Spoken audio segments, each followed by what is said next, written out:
Alright guys, so let's talk about Vault of Glass on hard mode. Namely, why you should do it, what's the easiest way to get it done, and why you don't have to do the whole thing. The first part's easy. The reason why you should do it is because there's dope rewards that you can only get on hard mode. Namely ships, speeder bikes, and most importantly, this filthy gun known as the Vex Minoclast. The Minoclast. It's fucking great. It's the best gun in the game right now by far. It's the only main hand fusion rifle. It does solar damage, and it just destroys in both PvE and PvP.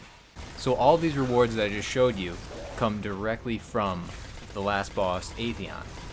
And the crazy thing about hard mode is that the boss difficulty scales completely opposite to what you'd think. The first bosses are way harder than the last bosses. I mean, the very first fight with the constructs and the oracles probably took our group just as long, if not longer, than the entire last 3/4 of the raid. But the good news is you don't have to do that to get to Atheon. All you have to do is find a group that has a save on Atheon.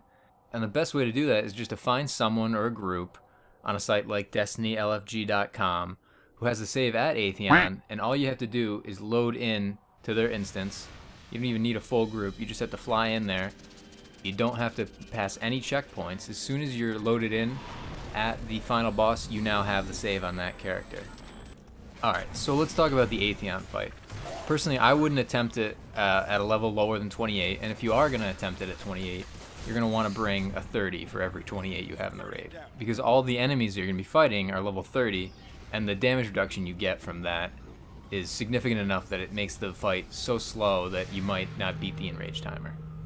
Now when you do have a group together of hopefully primarily 29s with a few 30s, you're going to want your highest level to be the shield bearer. You want this for a few reasons, but mainly because he's much more robust and he won't be one-shotted by hobgoblins, and he can much more quickly take out the minotaurs. And the most wipes we had early on were from the people holding the relic dying. So you want your most competent and hopefully highest level dude on the shield.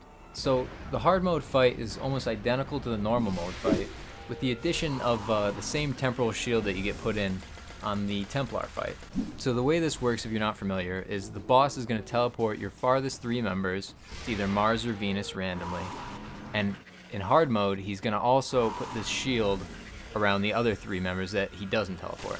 So it's important that the guys not being teleported aren't out of position or jumping around when the teleport happens, or they're going to fall out of that shield, instantly die, and probably cause the group to wipe.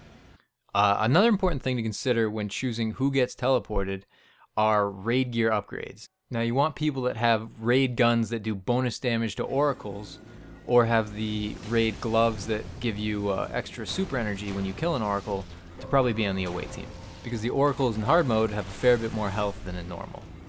Now the people in the home team have pretty much the easiest job.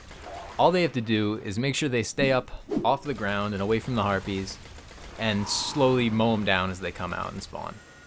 So once the away team is done killing the oracles, the best strategy we found was to have the away team, and only the away team, jump into the middle. The shield guy holds down the left bumper to constantly shield the other 2 as they damage the boss and simultaneously draw his fire away from the home team, who stay on their pillars and do damage there rather than wasting time jumping middle and then jumping back out. A lot of the wipes we had early was to try to have the whole group in middle.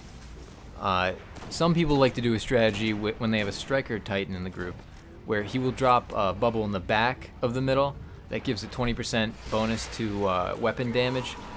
But personally, we found that that 20% damage buff was pretty much all negated from the time spent jumping in and out of the circle, not to mention the fact that jumping in and out of the bubble is where we saw a lot of group members die. So for us, we just found it a lot easier to keep the home team in position on the pillars, killing harpies, and doing damage to the boss from there. So I believe the boss will teleport you 6 times before he becomes enraged and starts summoning a bunch of harpies. So hopefully in that time you can string together enough damage to put him down. And if you're successful, you have about a 1 in 3 chance of ending up with a Vex Minoclast. But if you're me, you're going to have to do it like 4 more times.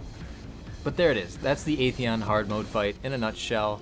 If you guys have any better strategies for killing them, or if I misspoke about anything, just call me out in the comments. Otherwise, just keep an eye out for more of our mediocre Destiny guides later this week. See See you next time.